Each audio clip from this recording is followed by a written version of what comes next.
Hello everyone, this is Deepak Singal. Welcome you all to the platform of Live Shilp Academy crafting lives. तो दोस्तों, ये video होने वाली है मार्च के फर्स्ट वीक की, जहां पर हम लोग 1 मार्च से 8 मार्च के इंपॉर्टेंट करंट करने वाले हैं कवर। सभी क्लास 12 एस्पिरेंट्स को बता दिया जाए, बहुत इंपॉर्टेंट न्यूज मैं आपको बता रहा हूँ। अगर मैं लाइव शिल्प एकेडमी जो है उनका जो जो क्रैश कोर्स है वो स्टार्ट हो गया है बेटा। अगर अभी भी आप सोच रहे हैं कि कब ज्वाइन करना है और किस तरीके से ज्वाइन करना है, तो आप हमेशा, मैं आपको बता दूं, लाइव शिल्प एकेडमी हमेशा आप लोगों के लिए अ, तैयार रहती है। क्योंकि क्लास 12 के जो बोर्ड्स हैं वो अब खत्म होने वाले हैं, और बोर्ड्स खत्म होने के बाद जैसे कि मैंने बताया कि एकदम से प्रेशर आप लोगों के ऊपर पड़ेगा कि किस तरीके से चीजों को मैनेज किया जाए। हमारी क्रैश कोर्स की डेट क्या है, तो आपको बता दूं, we are going to begin our crash course on 27 March. तो मार्च के बाद आप सोच के चलिए कि आपके पास अप्रैल, उसके बाद मई में पेपर है। बहुत कम टाइम पीरियड बचा आपका। बोर्ड एग्जाम्स खत्म करने के बाद हार्डली आपके पास 1 महीना होगा। और जैसे कि मैंने बताया कि डोमेन सब्जेक्ट्स कम हो गए हैं, 3 हो गए हैं, एक जीटी हो गया है, लैंग्वेज एक हो गई है। तो जो कॉम्बिनेशन अगर आप बनाना चाहते हैं, बीकॉम स्टूडेंट्स वाले, जो बता दूं जिनको बीकॉम ऑनर्स करना है, बीकॉम ऑनर्स के लिए मैथमेटिक्स, जो नॉन मैथमेटिक्स वाले स्टूडेंट्स हैं उन लोगों के लिए कंपलसरी नहीं है कि उनको मैथ्स डोमेन चूज करना ही करना है। बहुत सारे चेंजेस हुए हैं अभी तक सीयूटी को के फॉर्म भरते समय। तो अगर आपको कोई भी कंफ्यूजन है, सीयूटी से रिलेटेड फॉर्म भरना नहीं आ रहा है, सब्जेक्ट कॉम्बिनेशन नहीं बना पा रहे हो, तो लाइफ शिल्प एकेडमी हमेशा आप लोगों के लिए तैयार है।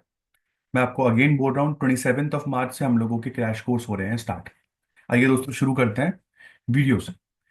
आज का पहला करंट अगर आप देख रहे हैं तो वो सर्बानंदा सोनोवाल है। उन्होंने स्टार्ट कर दिया है one nation one port. Sarbananda Sonowal India के पोर्ट, शिपिंग और वाटरवे मिनिस्टर है। इन्होंने बोला कि इंडिया का मैरीटाइम इंफ्रास्ट्रक्चर और ज्यादा मॉडर्नाइज करने के लिए और इंडिया को ग्लोबल ट्रेड में उसका रियल पोजीशन देने के लिए इस प्रोग्राम को स्टार्ट किया गया है। वन नेशन वन पोर्ट से होगा क्या, मैं ये बता दूं, इंडिया में जितने भी मेजर पोर्ट्स हैं उन लोगों के लिए एक यूनिफाइड ऑपरेशनल फ्रेमवर्क है। एक यूनिफाइड ऑपरेशनल फ्रेमवर्क, ताकि एक सभी मेजर पोर्ट्स में इंडिया के एक स्टैंडर्ड प्रोसीजर फॉलो हो सके। लॉजिस्टिक्स कॉस्ट जो है उसको कम से कम किया जा सके, एफिशिएंसीज, इनएफिशिएंसीज को एलिमिनेट करके, प्लस ग्लोबल कॉम्पिटिटिवनेस के साथ इंडियन पोर्ट्स भी डेवलप हो। जिस तरीके से ग्लोबल पोर्ट्स होते हैं वैसे ही इंडियन पोर्ट्स भी। इसके बाद बेटा, ब्रिटिश एरा में बनी एक लेक जिसको फॉय लेक बोलते थे, उसका नाम चेंज हो गया है, अब इसको वरुण सागर लेक कहा जाएगा।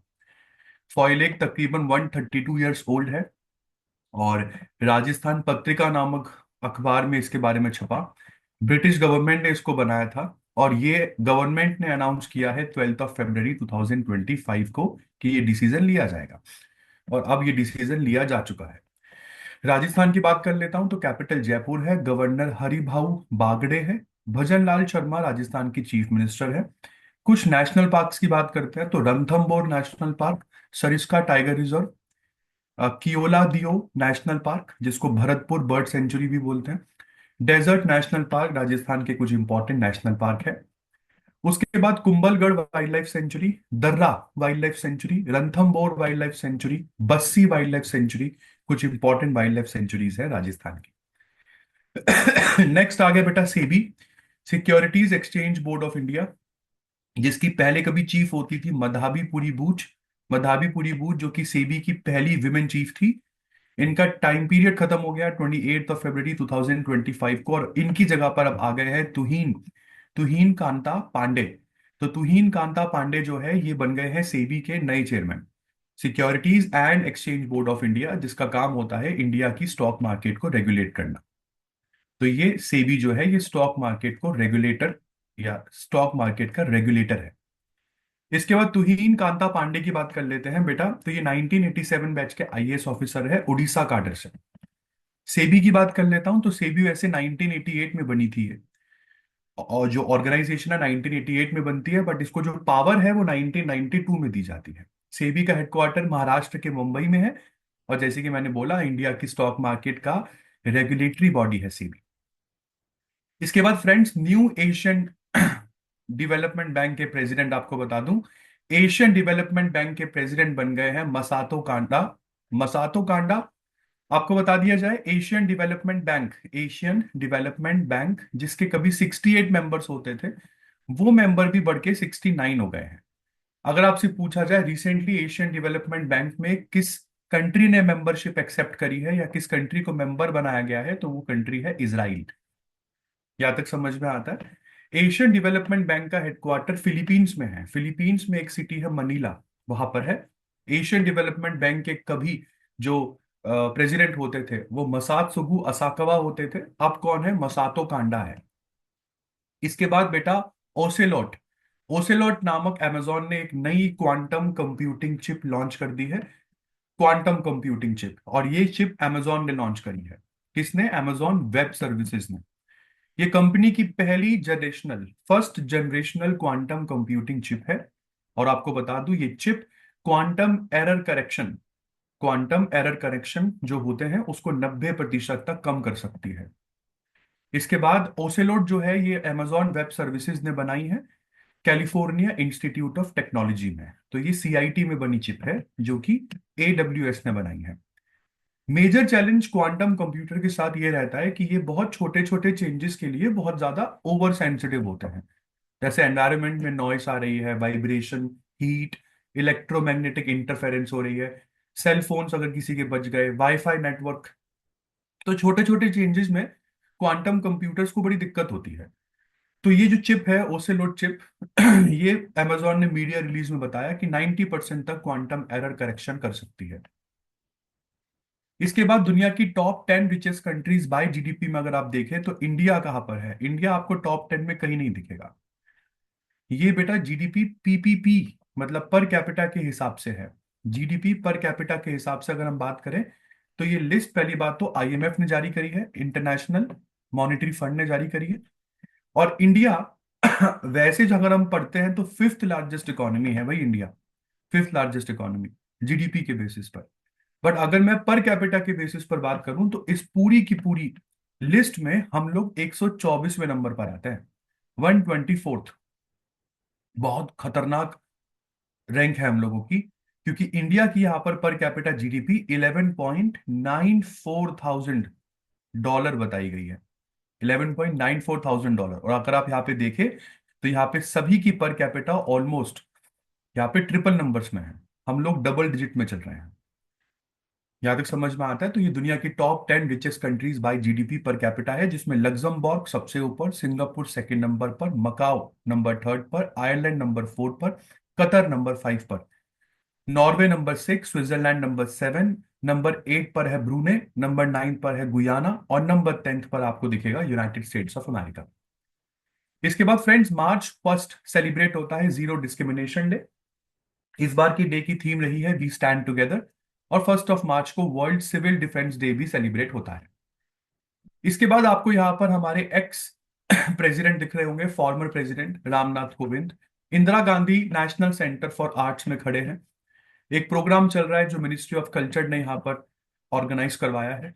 और ये प्रोग्राम सत्यार्थी सत्यार्थी मूवमेंट के साथ for Satyarthi movement for global compassion के साथ कोलैबोरेट करके ऑर्गेनाइज हुआ यहाँ पर। और इस प्रोग्राम में रामनाथ कोविंद जो है ये नोबेल लॉरिएट कैलाश सत्यार्थी, सबको पता होगा कैलाश सत्यार्थी जी को नोबेल प्राइज मिला था पीस के लिए, तो नोबेल लॉरिएट जो कैलाश सत्यार्थी जी है उनकी ऑटोबायोग्राफी के ऊपर बात करते हुए यहाँ पर आपको रामनाथ कोविंद दिख रहे होंगे। ऑटोबायोग्राफी का नाम क्या है, सत्यार्थी जी की ऑटोबायोग्राफी का नाम पूछ सकते हैं वो आपसे, नाम है दिया सलाय। नाम क्या है जी, दिया सलाय। तो ये प्रोग्राम कहाँ पर चल रहा है, ये programme Indira Gandhi National Centre for Arts पे चल रहा है, जिस प्रोग्राम को मिनिस्ट्री ऑफ कल्चर और Satyarthi movement for global compassion दोनों ने मिलकर ऑर्गेनाइज करवाया है। इस पूरी की पूरी बुक का जो एम है वो सोशल जस्टिस, चाइल्ड राइट्स और ग्लोबल कंपैशन को दिखाना है। इसके बाद दुनिया के सबसे oldest test cricketer Ron Draper, इनका डेथ हो गया 98 में। आपको बता दूं रॉन ड्रेपर जो कि टॉप ऑर्डर के बैट्समैन थे, कभी कभी विकेट कीपिंग भी कर लिया करते थे। इन्होंने 2 मैचेस खेले हैं साउथ अफ्रीका के लिए अगेंस्ट ऑस्ट्रेलिया इन 1950। इनका जन्म 1926 में हुआ था। और इन्होंने सेंचुरी भी बनाई थी अपने पहले फर्स्ट क्लास डेब्यू मैच में, जब इनका 19th बर्थडे था। आपको बता दूं जो ड्रेपर है, ये फर्स्ट क्लास क्रिकेट खेलते हैं 1959-60 तक, और इनका बैटिंग एवरेज 41.64 रहा है। और क्योंकि अब ये इनकी डेथ हो गई है, तो इनकी डेथ के बाद अब ओल्डेस्ट लिविंग टेस्ट क्रिकेटर जो अब है वो है नील हार्वे। नील हार्वे, जिसकी एज 96 है, और ये ऑस्ट्रेलियन क्रिकेटर रह चुके हैं। तो अब ये बन गए हैं ओल्डेस्ट लिविंग टेस्ट प्लेयर। क्यों? क्योंकि रोन ड्रेपर जो है अब इनकी डेथ हो गई। इसके बाद मार्च 1 को हम लोग world sea grass day celebrate करते हैं, और 3 मार्च को सेलिब्रेट करते हैं वर्ल्ड वाइल्ड लाइफ डे। बहुत सारे दिन आते हैं बेटा जनवरी, फरवरी, मार्च में, और इसलिए शायद सीयूटी का पेपर थोड़ा मुश्किल हो जाता है। इसके बाद फ्रेंड्स, 97th एकेडमी अवार्ड्स की लिस्ट मैं आप लोगों के लिए लेकर आ चुका हूँ। ये 97th ऑस्कर अवार्ड है। तो 97th Oscar award Dolby theatre Los Angeles में होते हैं, जिसका होस्ट जो था वो थे कॉनन ओब्राइन। तो कॉनन ओब्राइन इसके होस्ट थे। यहाँ पे बेस्ट पिक्चर का अवार्ड जो है ये अनुरा को मिला है। Anura has won the best picture award. सबसे ज्यादा जिस पिक्चर को नॉमिनेट किया गया है वो है एमिलिया पेरेस। एमिलिया पेरेस को 13 बार नॉमिनेट किया है, which is the record for a non English film. एक नॉन इंग्लिश फिल्म को इतनी बार नॉमिनेट किया जाना भी अपने आप में एक रिकॉर्ड है। यहाँ पे अनुरा को कई सारे अवार्ड मिले हैं। तो बिग विनर फिल्म यहाँ पे अनुरा रही है, जैसे best picture, best actress, best director, best editing, ये सारे अवार्ड अनुरा ले गई। इसके बाद ब्लू घोस्ट। ब्लू घोस्ट नाम का स्पेसक्राफ्ट अगर आपको यहाँ पर दिख रहा हो, तो ये चांद की सतह पर सक्सेसफुली लैंड कर गया है। और इसी के साथ ये दूसरी बार हुआ है, मैं तो कहूंगा वैसे तो पहली बार हुआ है, कि एक सक्सेसफुली प्राइवेट कंपनी का, एक प्राइवेट स्पेस कंपनी का क्राफ्ट चांद की सतह पर लैंड हुआ होगा। तो यहाँ पे कंपनी का नाम है फायरफ्लाई एरोस्पेस। फायरफ्लाई एरोस्पेस जो कि US based private space company है। इन्होंने ब्लू घोस्ट नामक एक स्पेसक्राफ्ट सक्सेसफुली लैंड करा दिया है चांद के ऊपर after 14 days of research mission. ये टच डाउन कब हुआ था? तो 3:35 सुबह इन द मेल क्रीसियम रीजन। कौन से रीजन में इस स्पेसक्राफ्ट ने लैंडिंग पकड़ी? तो इन द मेयर क्रीसियम रीजन, जो कि एक विजिबल लूनर बेसिन है अर्थ से। आप सभी को बता दूं, चांद का 59% हिस्सा जो है ये अर्थ से दिखता है, जिसको नियर साइड कहते हैं। इसको हम लोग चांद का नियर साइड कहते हैं। और चांद का 41% ऐसा हिस्सा है जो हमको नहीं दिखता, जिसको आप लोग चांद की फार साइड कहते हैं। तो ये जो चांद का रीजन लिख रहा है ना यहाँ पर, जिस रीजन का नाम है मेयर क्रीसियम, तो ये मेयर क्रीसियम रीजन जो है ये नियर साइड का रीजन है। तो ये दिखता है अर्थ से। हालांकि पहली प्राइवेट कंपनी जो थी, उस प्राइवेट कंपनी का जो लैंडर था उसका नाम था ओडेसिस। ओडेसिस लैंडर जो था, ये भी मैं आपको बता दूं किस कंपनी का था। तो कंपनी का नाम है इंट्यूटिव मशीन्स। इंट्यूटिव मशीन्स ने लास्ट ईयर चांद पर एक लैंडर भेजा था। बट प्रॉब्लम क्या हो गई कि जो लैंडर था वो लैंड करते समय डैमेज हो गया, जिसकी वजह से एक डैमेज्ड लैंडिंग हुई। हालांकि ओडेसिस लैंडर पहला लैंडर है प्राइवेट कंपनी का जो चांद पर लैंड हुआ, बट सक्सेसफुली लैंड नहीं हो पाया, जैसे कि मैंने आपको बताया, डैमेज हो गया। इसलिए ब्लू घोस्ट जो है ये क्लेम करती है कि भैया सॉफ्ट लैंडिंग, पहली बार चांद की सतह पर एक प्राइवेट कंपनी जिसने सॉफ्ट लैंडिंग अटेम्प्ट करी वो हम हैं। और सही बात भी है। इसके बाद विराट कोहली, आपको पता होगा, चैंपियंस ट्रॉफी जीतने से पहले इन्होंने 300 ओडीआई मैचेस कंप्लीट कर लिए हैं। 300 ओडीआई मैचेस। और ये ऐसे 7th इंडियन क्रिकेटर है जिन्होंने 300 ओडीआई मैच का आंकड़ा पार किया है। सबसे ऊपर आपको सचिन तेंदुलकर दिख जाएंगे। 463 मैचेस खेले हैं उन्होंने। सेकंड नंबर पर महिला जयवर्धन है, 448। थर्ड नंबर पर आपको जयसूर्या दिख जाएंगे, 445। फिर कुमार संगकारा 404, और उसके बाद जाकर इंडियन प्लेयर MS धोनी आते हैं 350। तो आप देखिए इंडिया का प्लेयर नंबर 1 पर और नंबर 5 पर है। 1 और 5 के बीच में 3 आपको श्रीलंकन बैट्समैन दिख जाएंगे। और अब नीचे 7th नंबर पर आपको विराट कोहली। विराट कोहली से पहले रिकी पॉन्टिंग है जिन्होंने 375 ओडीआई मैचेस खेले। इसके बाद जय शाह की बात करते हैं, जो हर जगह पर फेमस हो रहे हैं, स्क्रिप्ट बहुत अच्छे लिखते हैं। तो जय शाह जो है, इन्होंने जीत लिया है icon of excellence award. Icon of excellence award कहाँ पर? फोर्ब्स इंडिया लीडरशिप अवार्ड 2025 चल रहे थे।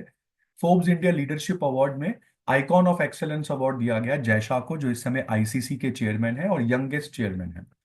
इंटरनेशनल क्रिकेट काउंसिल के यंगेस्ट चेयरमैन है, 36 साल की उम्र में ही चेयरमैन बन गए। इनको क्यों चेयरमैन, सॉरी, इनको क्यों ये अवार्ड से सम्मानित किया गया? क्यों? क्योंकि जब ये बीसीसीआई के सेक्रेटरी थे तब इन्होंने बहुत सारी चीजें लॉन्च करी, जैसे WPL, विमेन प्रीमियर लीग, उसको लॉन्च किया गया। पे पैरिटी पॉलिसी को लॉन्च किया गया कि जो पेमेंट मेन को मिलती है मैच खेलने की, वही पेमेंट विमेन को मिलेगी। डोमेस्टिक क्रिकेट इंफ्रास्ट्रक्चर में बहुत ज्यादा इंप्रूवमेंट इन्होंने किया। नेशनल क्रिकेट एकेडमी को मॉडर्नाइज किया। तो ये सारी चीजें जय शाह ने करी। उसके बाद 4 मार्च को नेशनल सेफ्टी डे सेलिब्रेट होता है। और बेटा हरियाणा के गुरुग्राम में दुनिया का पहला वर्ल्ड पीस सेंटर इनॉग्रेट हो गया है, जिसको मैं बोलूंगा विश्व शांति केंद्र। वर्ल्ड पीस सेंटर, दुनिया का पहला, इंडिया के हरियाणा के गुरुग्राम में। और इसको इसका इनॉग्रेशन करते समय कौन कौन लोग यहाँ पर थे? तो फॉर्मर प्रेसिडेंट थे इंडिया के रामनाथ कोविंद, पंजाब के गवर्नर थे गुलाब चंद कटारिया, बिहार के गवर्नर थे आरिफ मोहम्मद खान, हरियाणा के चीफ मिनिस्टर थे नायब सिंह सैनी, और कुछ स्पिरिचुअल लीडर्स जो आपको दिख भी जाएंगे, श्री श्री रविशंकर महाराज, मोरारी बापू, और जो स्वामी रामदेव जी है उन्होंने वर्चुअली ज्वाइन किया था। इसके बाद बेटा आगे बात करते हैं, कंट्री है गुनिया, जिसने एलिमिनेट कर दिया है, गुनिया ने पूरी तरीके से एलिमिनेट कर दिया है एक डिजीज, जिस डिजीज का नाम है हैट। हैट का मतलब है human African trypanosomiasis. I am again repeating, human African trypanosomiasis नाम की एक डिजीज होती है, हैट कहते हैं आप इसे। उसको पूरी तरीके से इस कंट्री ने एलिमिनेट कर दिया है, WHO ने दुनिया को बताया। और ऐसा करने वाली ये कंट्री पहली नहीं है, ऐसा करने वाली ये कंट्री सेवेंथ है। मतलब 7 अदर कंट्रीज और है, तो ये कंट्री एट्थ है। जैसे टोगो ने, उसके बाद बेनिन ने, फिर कोते दिव्योर ने, उगांडा ने, इक्वेटेरियल गुनिया ने, घाना ने, चैड ने, इन सभी कंट्रीज ने ये डिजीज एलिमिनेट करी है। ज्यादातर ये डिजीज आपको अफ्रीकन रीजन में ही देखने को मिलती है, इसलिए डिजीज का नाम लिखा है ह्यूमन अफ्रीकन ट्राइपैनोसोमाइसिस। इस डिजीज से होता क्या है? इस डिजीज को स्लीपिंग सिकनेस भी कहते हैं। ये एक वेक्टर बॉर्न पैरासाइटिक डिजीज है, जो कि सेटसे फ्लाइज की काटने की वजह से होती है। सेटसे फ्लाइज के काटने की वजह से होती है। सिम्टम्स होते हैं फीवर होना, हेडेक होना, जॉइंट पेन होना। तो WHO ने क्लेम कर दिया है कि गिनिया ने ह्यूमन अफ्रीकन ट्राइपैनोसोमाइसिस नाम की ये डिजीज एलिमिनेट कर दी है, जो कि एक ट्रॉपिकल डिजीज है। WHO के बारे में आपको बता दूं, 7 अप्रैल 1948 WHO बना था। हेडक्वार्टर स्विट्जरलैंड की सिटी जिनेवा में है। UN की एक सब्सिडरी बॉडी है। डायरेक्टर जनरल टेड्रोस अधनॉम है। और गिनिया की बात कर लेते हैं तो ये, इसकी कैपिटल है कोनाक्री। कोनाक्री कोनाक्री कैपिटल है, और फ्रैंक नाम की यहाँ पर करेंसी चलती है। इसके बाद उरुग्वे के नए प्रेसिडेंट आपको यहाँ पर दिख रहे हैं, नाम है इनका यमांदू ओरसी। यमांदू ओरसी जो है, ये उरुग्वे के नए राष्ट्रपति बने हैं। उरुग्वे एक साउथ अमेरिकन कंट्री है।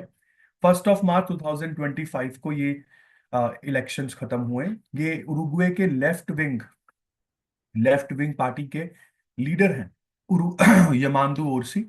और 1967 में इनका जन्म हुआ था। And he previously worked as a school history teacher, मतलब स्कूल में हिस्ट्री टीचर के रूप में भी काम कर चुके हैं before becoming active in local politics.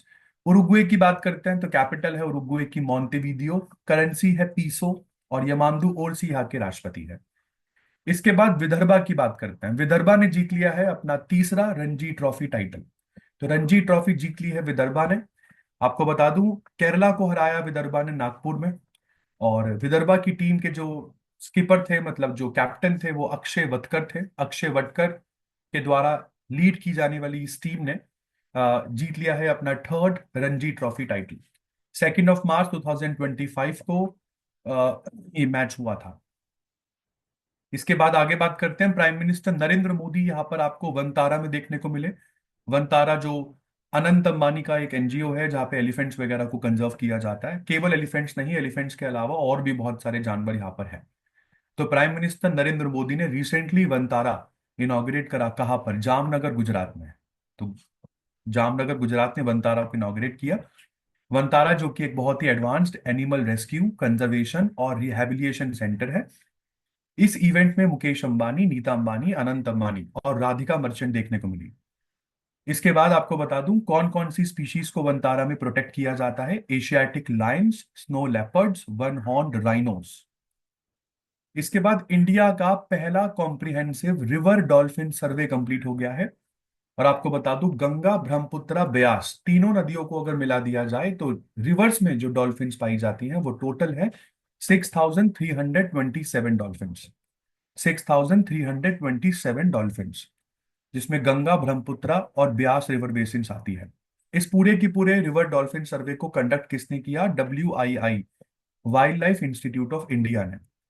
इसके बाद आपको बता दूं सबसे इंपॉर्टेंट चीज, स्टेट वाइज अगर आप देखें, सबसे ज्यादा रिवरराइन डॉल्फिन्स आपको उत्तर प्रदेश में देखने को मिलेगी, सेकंड लार्जेस्ट बिहार, और थर्ड है वेस्ट बंगाल। पानी बहुत ज्यादा पोल्यूटेड है जबकि। तो हम लोगों को यहाँ पर अगर रिवर डॉल्फिन्स की क्वांटिटी बढ़ानी है तो the water needs to be much more pure. इसके बाद टोटल डॉल्फिन में गैंगेटिक डॉल्फिन्स कितनी है? गैंजेटिक डॉल्फिन्स यहाँ पे 6,324 है। और तीन डॉल्फिन्स है Indus river dolphins. Indus river dolphins केवल तीन ही मिली हम लोग। इसके बाद MRF ने अनाउंस कर दिया है Shubman Gill as their brand ambassador. तो शुभमन गिल बन गए हैं MRF के ब्रांड एम्बेसडर, जो इस समय ODI बैटर्स की लिस्ट में वर्ल्ड नंबर 1 पर है। ODI मतलब ICC मेंस ODI रैंकिंग में नंबर 1 पर जो है वो है शुभमन गिल, MRF के नए ब्रांड एम्बेसडर। इसके बाद इस चैंपियन ट्रॉफी में जब ऑस्ट्रेलिया हारी इंडिया से, उसके बाद हमारा भाई सेमीफाइनल हमने जीता, उसके बाद फाइनल था हमारा न्यूजीलैंड के साथ। तो विराट कोहली और स्टीव स्मिथ बात करते हुए दिख रहे थे कि अपना इज इट योर लास्ट। तो मतलब स्टीव स्मिथ जो है ये रिटायर कर चुके हैं ODI क्रिकेट से, वनडे इंटरनेशनल से संन्यास ले लिया है। हाँ, T20 और टेस्ट में आपको ये देखने को मिलेंगे। इन्होंने अभी तक 170 मैचेस में टोटल 5,800 रन बनाए हैं, जिसमें से 2 वर्ल्ड कप जीते हैं। और एक बहुत ही बस्ट लेगेसी पीछे छोड़ के जा रहे हैं। नाम है स्टीव स्मिथ। इसके बाद इंडियन ग्रैंड मास्टर, नाम है इनका पा इनियन। इन्होंने केन्स इंटरनेशनल ओपन 2025 जीत लिया है। इंडियन ग्रैंड मास्टर है पा इनियन। इन्होंने केन्स इंटरनेशनल ओपन टाइटल जीत लिया है। 38th एडिशन था ये केन्स इंटरनेशनल ओपन का, जिसमें 25 देशों से 147 पार्टिसिपेंट्स आए थे। नाम है इनका पा इनियन। फेस्टिवल मतलब प्रोग्राम का नाम है केन्स इंटरनेशनल ओपन टाइटल। इसके बाद फ्रेंड्स 5 मार्च को सेलिब्रेट होता है international डिसआर्मामेंट and non proliferation awareness day. इस दिन में हम लोग दुनिया भर से बात करते हैं कि डिसआर्मामेंट कितना जरूरी है, वेपन्स के ऊपर खर्चा बंद करो या कम करो। इससे दुनिया खत्म होने के जो कगार पर ऑलमोस्ट रुक जाती है। इसके बाद 2 अप्रैल से यूनाइटेड स्टेट्स ऑफ अमेरिका लगा देगा रेसिप्रोकल टैरिफ। रेसिप्रोकल टैरिफ क्या होते हैं? यहाँ पे प्रेसिडेंट डोनाल्ड ट्रंप ने बोला whatever they tax us we tax them. ये स्टेटमेंट बोलते हुए उन्होंने बोला कि जितना टैरिफ आप अमेरिकन गुड्स पर लगाओगे उतना टैरिफ हम अमेरिकन आपके गुड्स पर लगाएंगे। तो इसको रेसिप्रोकल टैक्स कहते हैं, जिसकी वजह से European Union, China, Brazil, India, South Korea, इन सभी कंट्रीज के ऊपर 2 अप्रैल में बड़े बड़े टैरिफ लग सकते हैं। तो we need to wait and watch कि क्या होता है 2 अप्रैल को। अमेरिका की बात करते हैं तो कैपिटल वॉशिंगटन DC है। यूनाइटेड स्टेट्स ऑफ अमेरिका की करेंसी डॉलर है। प्रेसिडेंट डोनाल्ड ट्रंप है जो इस समय अमेरिका के 47 प्रेसिडेंट है। और वाइस प्रेसिडेंट JD वैंस है जो इस समय अमेरिका के 50th वाइस प्रेसिडेंट है। इसके बाद सुप्रीम कोर्ट ऑफ इंडिया इसने डिक्लेयर कर दिया है कि right against disability based discrimination मतलब अगर कोई इंसान फिजिकली एबल नहीं है, अगर कोई इंसान फिजिकली चैलेंज्ड है, उस बेसिस पर अगर कोई आपसे डिस्क्रिमिनेट करता है तो ऐसे डिस्क्रिमिनेशन के खिलाफ भाई आवाज उठाना आपका फंडामेंटल राइट है। तो right against disability based discrimination must be considered a fundamental right. और सुप्रीम कोर्ट ने बहुत साफ साफ ये बात कर दी है, बहुत साफ साफ ये बात बता दी है। तो हो सकता है आप लोगों से ये पूछ लिया जाए। तो कब हो रहा था ये काम? तो ये जजमेंट जो है ये एक्चुअली में सुप्रीम कोर्ट तब देता है जब मध्य प्रदेश और राजस्थान जुडिशियल सर्विस रूल्स की सुनवाई चल रही थी। और मध्य प्रदेश और राजस्थान जुडिशियल सर्विस रूल्स में कुछ प्रोविजंस ऐसे थे जिसको सुप्रीम कोर्ट को देखकर ऐसा लगता है कि वो प्रोविजंस काफी डिस्क्रिमिनेटरी है। क्योंकि कोर्ट ने रूल किया विजुअली इंपेयर्ड कैंडिडेट्स, यहाँ पे लिखा हुआ था विजुअली इंपेयर्ड कैंडिडेट्स जज बनने के लिए एलिजिबल नहीं है, तो यहाँ पे कोर्ट रूल करती है कि नहीं, विजुअली इंपेयर्ड कैंडिडेट्स भी एलिजिबल है जुडिशियल सर्विस सिलेक्शन प्रोसेस में। तो Madhya Pradesh judicial service rule में रूल 6A था, जिसमें विजुअली इंपेयर्ड स्टूडेंट्स को एक्सक्लूड किया जाता था। तो यहां पर सुप्रीम कोर्ट ने इस वक्त सुनवाई करते हुए एक बड़ा डिसीजन लिया है। इसके बाद इंडियन प्रेसिडेंट द्रौपदी मुर्मू आपको दिख रही होंगी, इन्होंने इनॉग्रेट किया विविधता का अमृत महोत्सव। विविधता का अमृत महोत्सव इन न्यू दिल्ली, 5 मार्च को ये फेस्टिवल होता है। श्रीमती द्रौपदी मुर्मू इनॉग्रेट करती हैं विविधता का अमृत महोत्सव, राष्ट्रपति भवन न्यू दिल्ली में, सेकेंड एडिशन है। इस पूरे की पूरे फेस्टिवल में इंडिया की डाइवर्स कल्चरल हेरिटेज को पूरी कंट्री के सामने शोकेस किया जाता है। 2025 के इस एडिशन में कर्नाटका, केरला, तमिलनाडु, तेलंगाना, आंध्र प्रदेश और यूनियन टेरिटरीज ऑफ लक्षद्वीप और पुडुचेरी, तो ज्यादातर सदर्न इंडियन स्टेट्स को हाईलाइट किया गया है। इस बार विविधता के अमृत महोत्सव में सदर्न इंडियन स्टेट्स को हाईलाइट किया गया है। ये फेस्टिवल जो है ये एक तरीके का प्लेटफॉर्म है जहां पर आर्टिसंस, परफॉर्मर्स, राइटर्स और एक्सपर्ट्स, कौन से एक्सपर्ट्स, कलिनरी एक्सपर्ट्स आते हैं, अपने टैलेंट को डिस्प्ले करते हैं। तो इस बार का ये सेकेंड एडिशन है और इस सेकेंड एडिशन में सदर्न इंडियन स्टेट्स को ज्यादा फोकस किया गया। इसके बाद बेटा अपना इयाल जामिर, अपना इयाल जामिर ये बन गए हैं इजराइल के नए armed forces chief. Eyal Zamir, Israel ने इनको बना दिया है अपनी मिलिट्री का नया मिलिट्री चीफ। आपको बता दूं, lieutenant general Herzi Halevi, lieutenant general Herzi Halevi को रिप्लेस कर दिया है इन्होंने। और बहुत ही क्रिटिकल मूवमेंट में इनको चार्ज दिया गया है जब इसराइल की वॉर हमास के साथ ऑलमोस्ट ओवर होने वाली है। क्योंकि सीज फायर जो है इन दोनों के बीच में वो 19 जनवरी से ही स्टार्ट हो गया था। 20 जनवरी में ट्रंप का शपथ ग्रहण समारोह था, अगर आपको पता हो। तो यहां पर प्राइम मिनिस्टर बेंजामिन नेतन्याहू का गोल है कि absolute victory over Hamas, Hamas को नहीं छोड़ना है।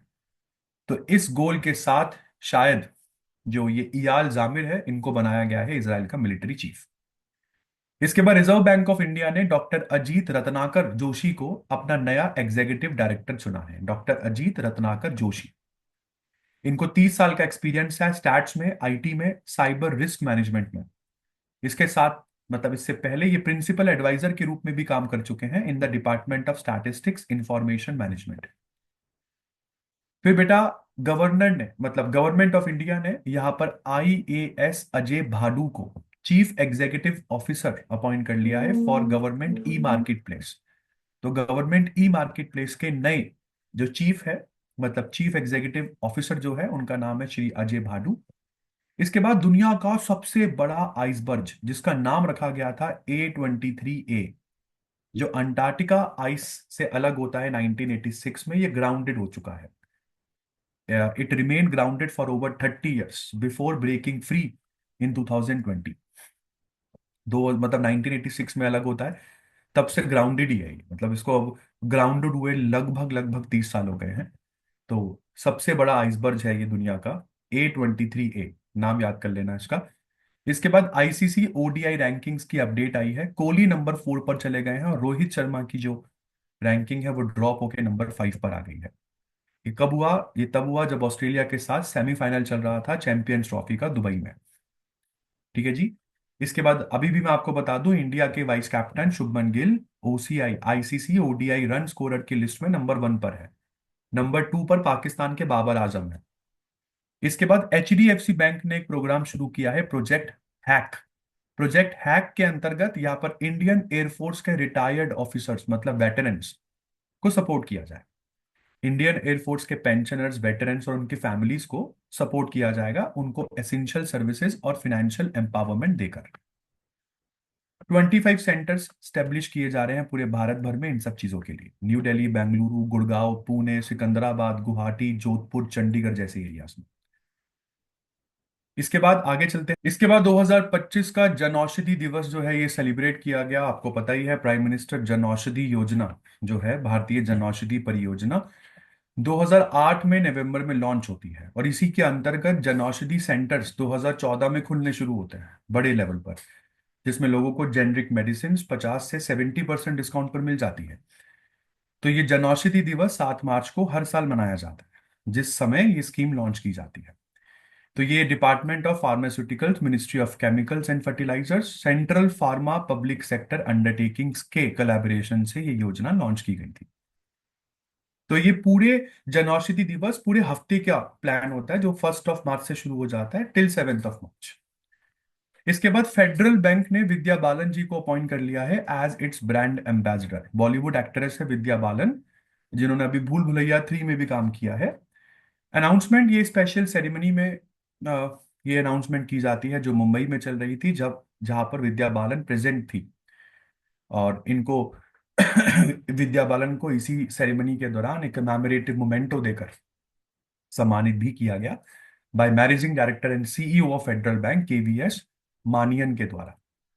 इसके बाद सानिया नेहवाल जो है ये नारिका नारिका की ब्रांड एम्बेसडर और इन्वेस्टर बनती हैं। सानिया नेहवाल की बात कर रहा हूं, नारिका की ब्रांड एम्बेसडर और इन्वेस्टर बन गई हैं ये। नारिका एक लीडिंग ब्रांड है मेंसुरल हाइजीन में। आपको पता होना चाहिए, बैडमिंटन आइकॉन है सानिया नेहवाल। इसके बाद अमूल की बात करते हैं, तो अमूल बन चुका है third most valued brand in YouGov India value rankings.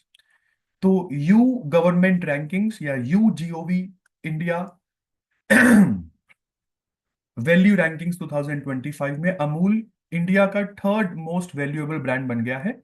आपको बता दूं, ये एकमात्र एफएमसीजी ब्रांड है जो टॉप 3 में आपको देखने को मिलता है, क्योंकि टॉप नंबर 1 पर अमेजॉन, 2 पर आपको फ्लिपकार्ट और उसके बाद 3 पर आपको देखने को मिलेगा अमेजन। इसके बाद बांग्लादेश की बात करते हैं, तो बांग्लादेश के विकेट कीपर और बैट्समैन मुशफिकुर मुशफिकुर रहीम, ये ओडीआई क्रिकेट से इन्होंने रिटायरमेंट ले लिया है। लेना भी चाहिए था खैर इनको। 37 ईयर ओल्ड वेटरन है। हाँ, और ये डिसीजन इन्होंने इंस्टाग्राम पर लोगों को बताया, मार्किंग कि मेरा 19 साल का ओडीआई क्रिकेट करियर आज होता है समाप्त। और इसके बाद बेटा, आज की last news for your like for all my dear and near ones. 6 मार्च 8 मार्च 2 दिन मनाए जाते हैं। 6 मार्च नेशनल डेंटिस्ट डे एंड 8 मार्च इंटरनेशनल वुमेन्स डे। और क्लास खत्म करने से पहले दो students who watch this video throughout the end, सबसे पहले तो thank you so very much from the bottom of my heart. And do note this point, 27 March onwards live शिल्प अकेडमी का क्रैश कोर्स होने वाला है launch, जहां पर आपको जीटी जनरल टेस्ट की प्रिपरेशन में मैं दिखूंगा। हम मेजर सब्जेक्ट्स को यहाँ पर कवर करने वाले हैं कवर। करंट वीडियोस तो चलती ही रहेंगी जैसी चल रही हैं। करंट के लिए मैं आपको पहले ही बता दूं, लास्ट 7 मंथ्स करंट आपको करके जाने ही जाने हैं। बहुत सारे लोग 9 मंथ्स भी बोल रहे हैं, बट मेरे हिसाब से last 7 months would be okay. बहुत ज्यादा प्रेशराइज अपने आपको करने की जरूरत नहीं है। लास्ट 7 मंथ्स के करंट आपको पढ़ने हैं, जो इस चैनल पर आपको फ्री ऑफ कॉस्ट अवेलेबल है। जीटी में फिर पढ़ोगे क्या सर? जीटी में आप मेरे साथ स्टैटिक जीके पढ़ोगे। स्टैटिक जो बहुत परेशान करती है, first in world, first in दुनिया, first in India, first in male, first in female, social reform movements, ऐसे कई सारे टॉपिक्स होते हैं जो आप मेरे साथ जनरल टेस्ट में करोगे कवर। और इसी नोट के साथ, दिस इज दीपक सिंगल, ये है वीडियो का अंत। मिलते हैं नेक्स्ट वीडियो में बहुत ही जल्द। तब तक अपना ध्यान रखिए, घर पे रहिए, सुरक्षित रहिए। Thank you so very much.